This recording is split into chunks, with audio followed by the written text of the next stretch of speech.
Hello friends, account में आज एक न्यू चैप्टर स्टार्ट करने जा रहे हैं। चैप्टर नंबर 1 जिसका नाम है साझेदारी विषय प्रवेश। साझेदारी विषय प्रवेश। तो साझेदारी होता क्या है दोस्तों, उसके बारे में जानेंगे। साझेदारी होता क्या है उसके बारे में जानेंगे दोस्तों। देखेंगे यहाँ पर, जब दो या दो से अधिक व्यक्ति मिलकर किसी व्यापार को चलाने, उसके लाभ आपस में बांटने और अपनी सेवा या पूंजी लगाने के लिए सहमत हों दोस्तों, तो ऐसी संस्था को हम क्या कहते हैं? साझेदारी कहा जाता है दोस्तों। फिर से एक बार देखेंगे, जब दो या दो से अधिक व्यक्ति मिलकर किसी व्यापार को चलाने उसके लाभ आपस में बांटने और अपनी सेवा या पूंजी लगाने के लिए सहमत हों, ऐसी संस्था को हम क्या कहते हैं दोस्तों? साझेदारी कहते हैं।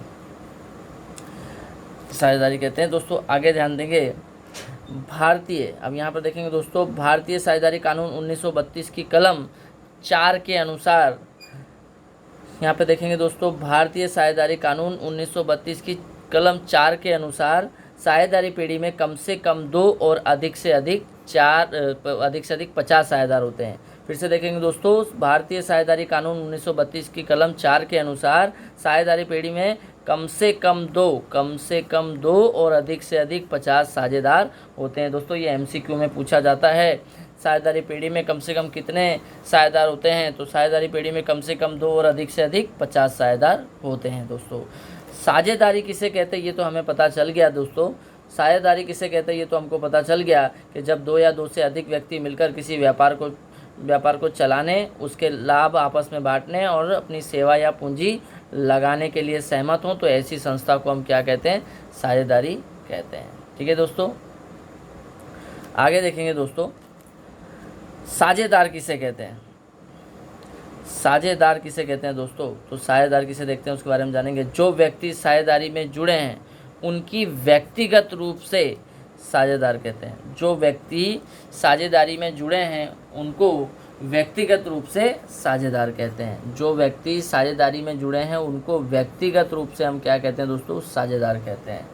ध्यान रखिएगा दोस्तों, इस चैप्टर के अंदर जो सवाल आने का है, जिसका सूत्र है, यहाँ पर ध्यान रखेंगे, आहरण पर ब्याज निकालने का सूत्र है PRN/100 दोस्तों। ध्यान रखिएगा दोस्तों। सवाल शुरू करने से पहले कुछ बातें मैं आपको बताना चाहूँगा, उसके बारे में आप देखिए। अगर आपको ये 3 बातें याद हो जाती हैं तो आपको सवाल आसानी से आ जाएगा। ध्यान रखिए दोस्तों, आहरण पर ब्याज निकालने के लिए 3 बातों को खास ध्यान में रखना होगा दोस्तों। यदि आहरण दोस्तों, यहाँ पर ध्यान देंगे, प्रति मास के प्रारंभ में करता है। कोई भी व्यक्ति है दोस्तों, वो आहरण जो है मास के प्रारंभ में करता है तो 78 मास का ब्याज गिना जाएगा दोस्तों। प्रश्न में दिया होगा आपको, बहुत इंपॉर्टेंट है, समझना जरूरी है। यदि प्रति मास के प्रारंभ में आहरण किया जाए तो 78 मास का ब्याज गिना जाएगा, यानी n बराबर क्या रखेंगे दोस्तों? 78/12। ये आपको याद रखना है कि प्रति मास के प्रारंभ में बोलता है आहरण तो 78/12 लगाना है दोस्तों। ध्यान रखना, यदि मास के प्रारंभ में बोले आहरण किया है तो 78/12 लगाएंगे दोस्तों। दूसरा देखेंगे, यदि प्रति मास के मध्य में आहरण करे, प्रति मास के मध्य में आहरण करे तो 72 मास का ब्याज गिना जाएगा दोस्तों। यदि प्रति मास के मध्य में आहरण करे तो 72 मास का ब्याज गिना जाएगा, तो n बराबर आएगा दोस्तों 72/12। मध्य में बोले तो 72/12, प्रारंभ में बोले तो 78/12। यदि मास के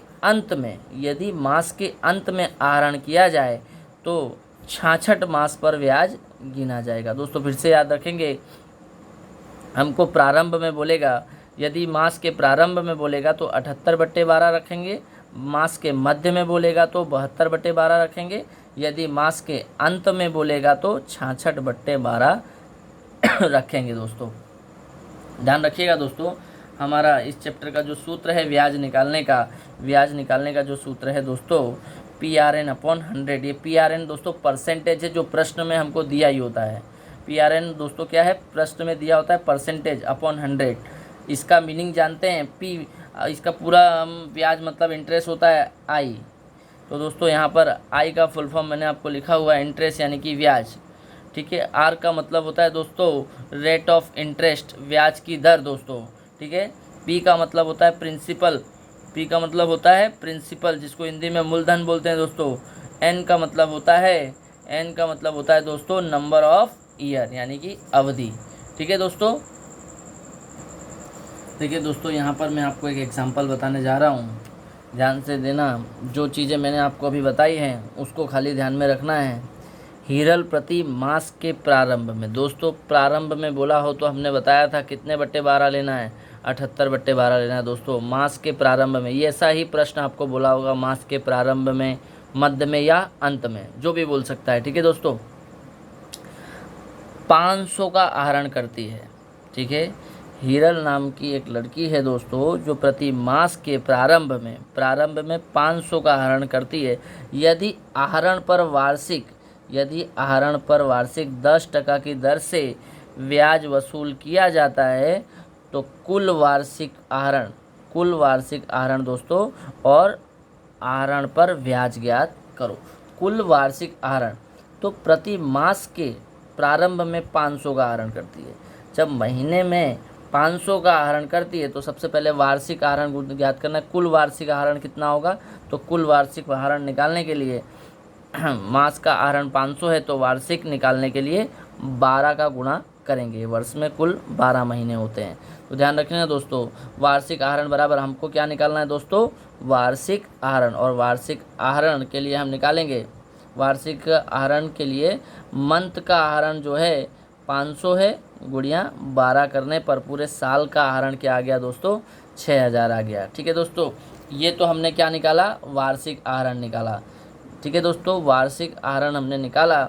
महीने का आहरण 500 था, गुणे साल में कुल 12 महीने होते हैं, दोनों को गुणा करने पर हमारा सालाना जो आहरण है यानी वार्षिक आहरण जो है 6000 है। जो पहला हमारा जो उसने बोला था कुल वार्षिक आहरण कितना है, तो कुल वार्षिक आहरण 6000 है।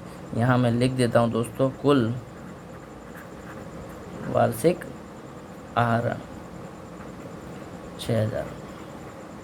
ठीक है दोस्तों, आगे देखेंगे दोस्तों। अब हमको निकालना है आहरण पर ब्याज, जो हमारी दूसरी शर्त है। पहली शर्त तो हमारी कुल आहरण निकालना था, निकाल दिया। आहरण पर ब्याज ज्ञात करो। आहरण पर ब्याज निकालने का सूत्र है, आहरण पर ब्याज बराबर आई बराबर PRN/100।